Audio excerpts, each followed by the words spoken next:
हरे कृष्णा सभी भक्तों को राधे राधे। तो श्रीमद् भागवत महापुराण के आज से तृतीय स्कंद का पाठ स्टार्ट हुआ है।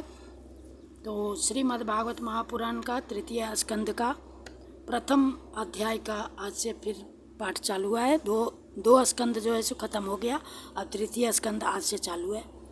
तो पहले भगवान नाम ले लो। श्री कृष्ण गोविंद हरे मुरारे, हे नाथ नारायण वासुदेव। श्री कृष्ण गोविंद हरे मुरारे, हे नाथ नारायण वासुदेव। हरे कृष्णा कृष्णा कृष्णा हरे हरे, हरे राम राम राम हरे हरे। हरे कृष्ण कृष्ण कृष्ण हरे हरे, हरे राम राम राम हरे हरे। हरे कृष्ण कृष्ण कृष्ण हरे हरे, हरे राम राम राम हरे हरे। ओम कृष्णाय वासुदेवाय देवकी नंदनाय च नंदगोप कुमाराय गोविंदाय नमो नमः। हे कृष्ण करुणा सिंधु दीन बंधु जगतपते, गोपेश गोपिका कांत राधा कांत नमस्तुते। बोलिए श्री कृष्ण कन्हैया लाल की जय, श्री द्वारकाधीश की जय, गिरिराज धरन की जय, सदगुरुदेव भगवान की जय, भगवान वेद व्यास की जय, सुखदेव जी महाराज की जय, श्रीमद् भागवत भगवान की जय। जय जय श्री राधे, जय जय श्री राधे। ओम नमः पार्वती पति हर हर महादेव, शिव शंभो। श्री राधा कृष्णाभ्याम नमः, श्री राधा कृष्णाभ्याम नमः, श्री राधा कृष्णाभ्याम नमः। ओम श्री गणेशाय नमः। श्रीमद् भागवत महापुराणम तृतीय स्कंधः अथ प्रथमो अध्याय, उद्धव और विदुर की भेंट। श्री सुखदेव जी ने कहा, परीक्षित, जो बात तुमने पूछी है वही पूर्व काल में अपने सुख समृद्धि से पूर्ण घर को छोड़कर वन में गए हुए विदुर जी ने भगवान मैत्रेय जी से पूछी थी। जब सर्वेश्वर भगवान श्री कृष्ण पांडवों के दूत बनकर गए थे, तब वे दुर्योधन के महलों को छोड़कर उसी विदुर जी के घर में उसे अपना ही समझकर बिना बुलाए चले गए थे। राजा परीक्षित ने पूछा, प्रभु यह तो बतलाइए कि भगवान मैत्रेय के साथ विदुर जी का समागम कहाँ और किस समय हुआ था। पवित्रात्मा विदुर ने महात्मा मैत्रेय जी से कोई साधारण प्रश्न नहीं किया होगा, क्योंकि उसे तो मैत्रेय जी जैसे साधु शिरोमणि ने अभिनंदन पूर्वक उत्तर देकर महिमान्वित किया था। सूत जी कहते हैं, सर्वज्ञ सुखदेव जी ने राजा परीक्षित के इस प्रकार पूछने पर अति प्रसन्न होकर कहा, सुनो। श्री सुखदेव जी कहने लगे, परीक्षित, यह उन दिनों की बात है जब अंधे राजा धृतराष्ट्र ने अन्याय पूर्वक अपने दुष्ट पुत्रों का पालन पोषण करते हुए अपने छोटे भाई पांडु के अनाथ बालकों को लक्षा भवन में भेजकर आग लगवा दी।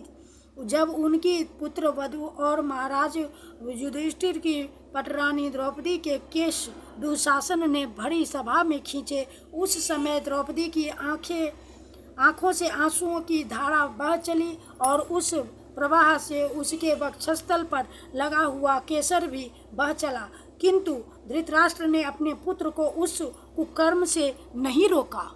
दुर्योधन ने सत्यपरायण और भोले भाले युधिष्ठिर का राज्य जुए में अन्याय से जीत लिया और उन्हें वन में निकाल दिया, किंतु वन में लौटने पर प्रतिज्ञानुसार जब उन्होंने अपना न्यायोचित पैतृक भाग मांगा, तब भी मोहवश उन्होंने उन अजात शत्रु युधिष्ठिर को उनका हिस्सा नहीं दिया। महाराज युधिष्ठिर के भेजने पर जब जगत गुरु भगवान श्री कृष्ण ने कौरवों की सभा में हित भरे सुमधुर वचन कहे, जो भीष्मादि सज्जनों को अमृत से लगे, पर कुरुराज ने उनके कथन को कुछ भी आदर नहीं दिया।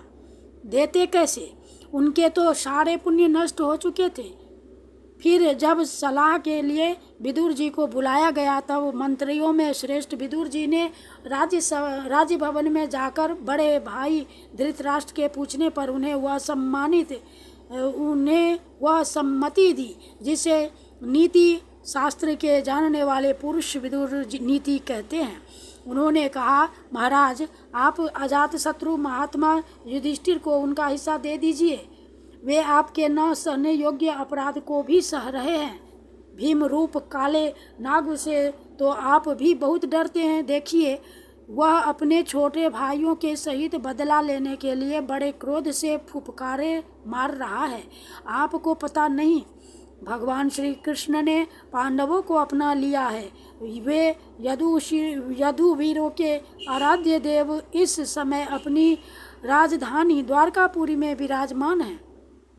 उन्होंने पृथ्वी के सभी बड़े बड़े राजाओं को अपने अधीन कर लिया है तथा ब्राह्मण और देवता भी उन्हीं के पक्ष में हैं। जिसे आप पुत्र मानकर पाल रहे हैं तथा जिसकी हाँ में हाँ मिलाते जा रहे हैं, उस दुर्योधन के रूप में तो मूर्तिमान दोष ही आपके घर में घुसा बैठा है।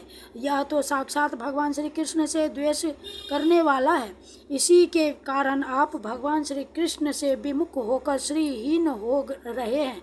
अतएव यदि आप अपने कुल की कुशल चाहते हैं तो इस दुष्ट को तुरंत ही त्याग दीजिए।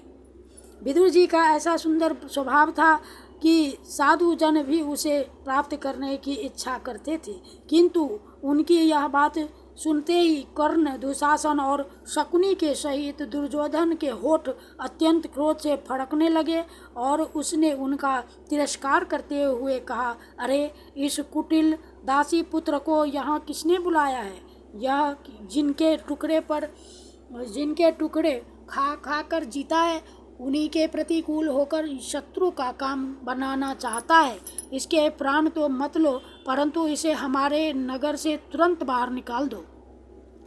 भाई के सामने ही कानों में बाण के समान लगने वाले इन अत्यंत कठोर वचनों से मर्माहत होकर भी विदुर जी ने कुछ बुरा न माना और भगवान की माया को प्रबल समझकर अपना धनुष राजद्वार पर रख वे हस्तिनापुर से चल दिए। कौरवों को विदुर जैसे महात्मा बड़े पुण्य से प्राप्त हुए थे। वे हस्तिनापुर से चलकर पुण्य करने की इच्छा से भूमंडल में तीर्थपाद भगवान के क्षेत्रों में विचरने लगे, जहाँ श्री हरि, ब्रह्मा, रुद्र, अनंत आदि अनेकों मूर्तियों के रूप में विराजमान हैं। जहाँ जहाँ भगवान की प्रतिमाओं से सुशोभित तीर्थ स्थान, नगर, पवित्र वन, पर्वत, निकुंज और निर्मल जल से भरे हुए नदी, सरोवर आदि थे, उन सभी स्थानों में वे अकेले ही विचरते रहे। वे अवधूत वेश में स्वच्छंदता पूर्वक पृथ्वी पर विचरते थे, जिससे आत्मीय जन उन्हें पहचान न सके। वे शरीर को सजाते न थे, पवित्र और साधारण भोजन करते, शुद्ध वृत्ति से जीवन निर्वाह करते, प्रत्येक तीर्थ में स्नान करते, जमीन पर सोते और भगवान को प्रसन्न करने वाले व्रतों का पालन करते रहते थे। इस प्रकार भारतवर्ष में ही विचरते विचरते जब तक वे प्रभास क्षेत्र में पहुँचे, तब तक भगवान श्री कृष्ण की सहायता से महाराज युधिष्ठिर पृथ्वी का एक छत्र अखंड राज्य करने लगे थे। वहाँ उन्होंने अपने कौरव बंधुओं के विनाश का समाचार सुना, जो आपस की कलह के कारण परस्पर लड़ भिड़कर उसी प्रकार नष्ट हो गए थे, जैसे अपनी ही रगड़ से उत्पन्न हुई आग से बांसों का सारा जंगल जलकर खाक हो जाता है। यह सुनकर वे शोक करते हुए चुपचाप सरस्वती के तीर पर आए। वहाँ उन्होंने त्रित, उष्णा, मनु, पृथु, अग्नि, असित, वायु, सुदास, गौ, गुहु और श्राद्ध देव के नामों से प्रसिद्ध 11 तीर्थों का सेवन किया। इनके सिवा पृथ्वी में ब्राह्मण और देवताओं के स्थापित किए हुए जो भगवान श्री विष्णु के और भी अनेकों मंदिर थे, जिनके शिखरों पर भगवान के प्रधान आयुध चक्र के चिन्ह थे और जिनके दर्शन मात्र से श्री कृष्ण का स्मरण हो आता था, उनका भी सेवन किया। वहाँ से चलकर वे धन धान्य पूर्ण सौराष्ट्र, सौवीर, मत्स्य और कुरु, जांगल आदि देशों में होते हुए जब कुछ दिनों में यमुना तट पर पहुँचे, तब वहाँ उन्होंने परम भागवत उद्धव जी का दर्शन किया। वे भगवान श्री कृष्ण के प्रख्यात सेवक और अत्यंत शांत स्वभाव थे।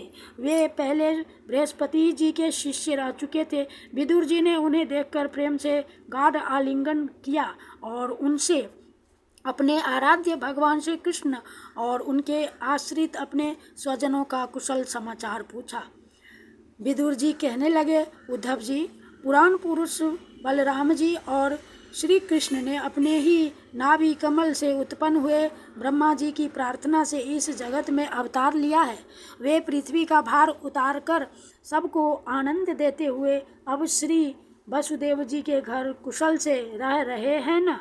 प्रियवर, वह कुशवंशियों के परम सुहृद और पूज्य वसुदेव जी, जो पिता के समान उदारता पूर्वक अपनी कुंती आदि बहनों को उनके स्वामियों का संतोष कराते हुए उनकी सभी मनचाही वस्तुएं देते आए हैं, आनंद पूर्वक है ना। प्यारे उद्धव जी, यादवों के सेनापति वीरवर प्रद्युम्न जी तो प्रसन्न है ना, जो पूर्व जन्म में कामदेव थे तथा जिन्हें देवी रुक्मिणी जी ने ब्राह्मणों की आराधना करके भगवान से प्राप्त किया था।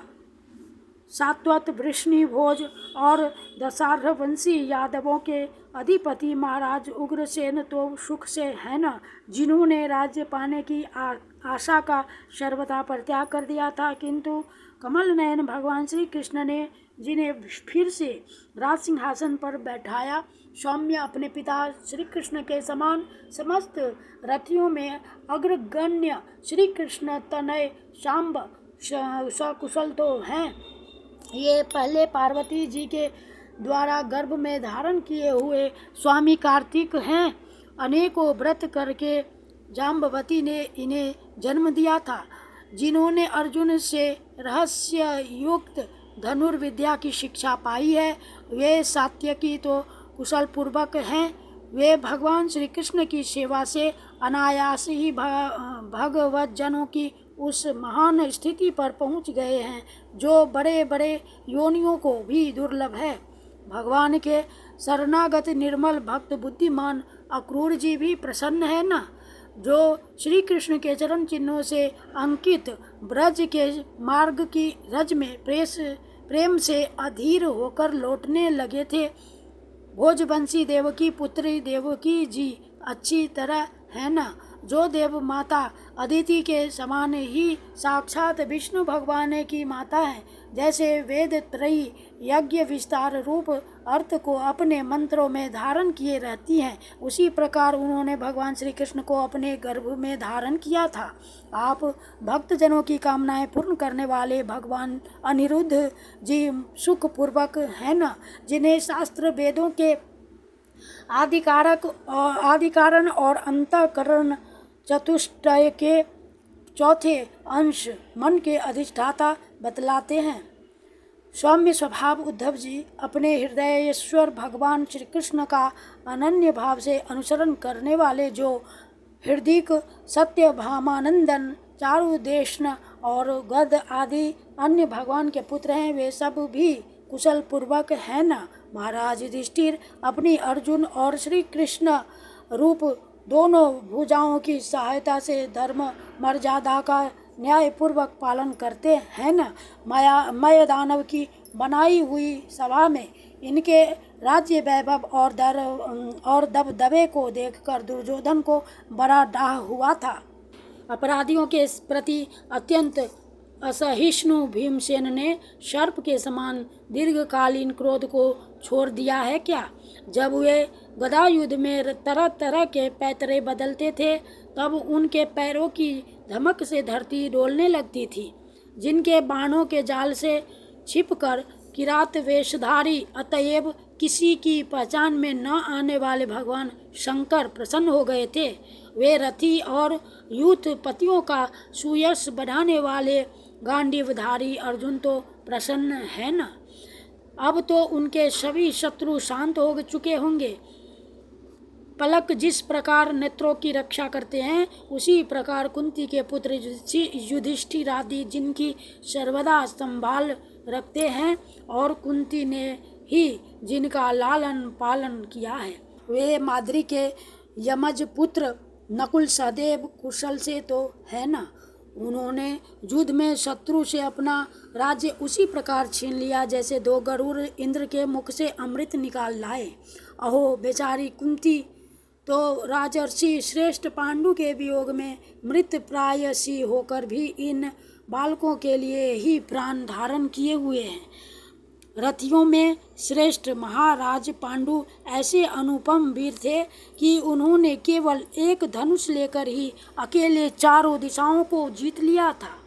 सौम्य स्वभाव उद्धव जी, मुझे तो अधः पतन की ओर जाने वाले उन धृतराष्ट्र के लिए बार बार शोक होता है जिन्होंने पांडवों के रूप में अपने परलोकवासी भाई पांडु से ही द्रोह किया तथा अपने पुत्रों की हाँ में हाँ मिलाकर अपने हित चिंतक मुझको भी नगर से निकालवा दिया। किंतु भाई, मुझे इसका कुछ भी खेद अथवा आश्चर्य नहीं है। जगत विधाता भगवान श्री कृष्ण ही मनुष्यों की सी लीलाएं करके लोगों की मनोवृत्तियों को भ्रमित कर देते हैं। मैं तो उन्हीं की कृपा से उनकी महिमा को देखता हुआ दूसरों की दृष्टि से दूर रहकर सानंद विचर रहा हूँ।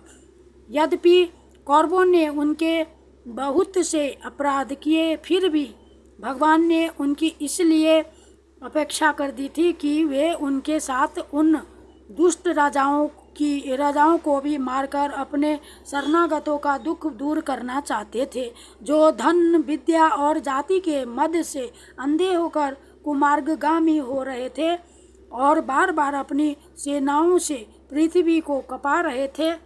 उद्धव जी, भगवान श्री कृष्ण जन्म और कर्म से रहित हैं, फिर भी उन दुष्टों का नाश करने के लिए और लोगों को अपनी ओर आकर्षित करने के लिए उनके दिव्य जन्म कर्म हुआ करते हैं। नहीं तो भगवान की तो बात ही क्या।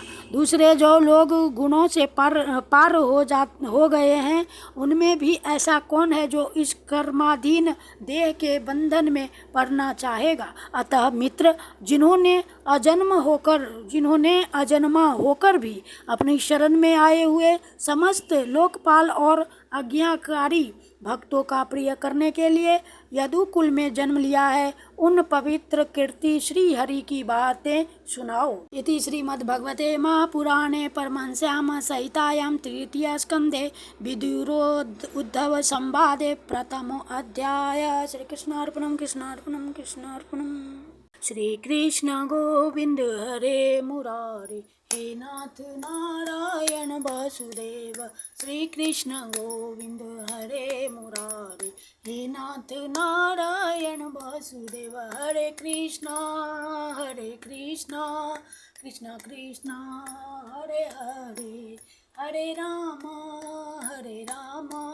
राम राम हरे हरे। हरे कृष्णा कृष्णा कृष्णा हरे हरे, हरे राम राम राम हरे हरे। गोविंद बोलो हरि गोपाल बोलो, राधा रमन हरि गोविंद बोलो। गोविंद बोलो हरि गोपाल बोलो, राधा रमन हरि गोविंद बोलो। गोविंद बोलो हरि गोपाल बोलो, राधा रमन हरि गोविंद बोलो। हरे कृष्णा कृष्णा कृष्णा हरे हरे, हरे राम राम राम हरे हरे। हरि बोल हरि बोल हरि बोल हरि बोल, हरि बोल हरि बोल हरि बोल हरि बोल, हरि बोल हरि बोल हरि बोल हरि बोल। राधे कृष्णा कृष्णा कृष्णा राधे राधे, राधे श्याम श्याम राधे राधे। राधे कृष्ण कृष्ण कृष्ण राधे राधे, राधे श्याम श्याम राधे राधे। राधे कृष्ण कृष्ण कृष्ण राधे राधे, राधे श्याम श्याम राधे राधे। राधे कृष्ण कृष्ण कृष्ण राधे राधे, राधे श्याम श्याम श्याम राधे राधे, राधे राधे राधे राधे। बोलिए श्री कृष्ण कन्हैया लाल की जय, श्री राधा कृष्णाभ्याम नमः। श्रीमद् भागवत भगवान की जय, गोविंद माधव केशव दामोदर की जय, गिरिराज धरन की जय, सतगुरुदेव भगवान की जय। ओम नमः पार्वती पति हर हर महादेव की जय। श्री राधा कृष्णाभ्याम नमः। श्री कृष्ण अर्पणम कृष्ण अर्पणम कृष्ण अर्पणम। हरि बोल हरि बोल हरि बोल। जय जय श्री राधे, जय जय श्री राधे, जय जय श्री राधे श्याम। ओम कृष्णाय वासुदेवाय हरे परमात्मने प्रणतक्लेशनाशाय गोविंदाय नमो नमः। हे कृष्ण करुणा सिंधु दीन बंधु जगतपते, गोपेश गोपिका कांत राधा कांत नमस्तुते। श्री कृष्ण।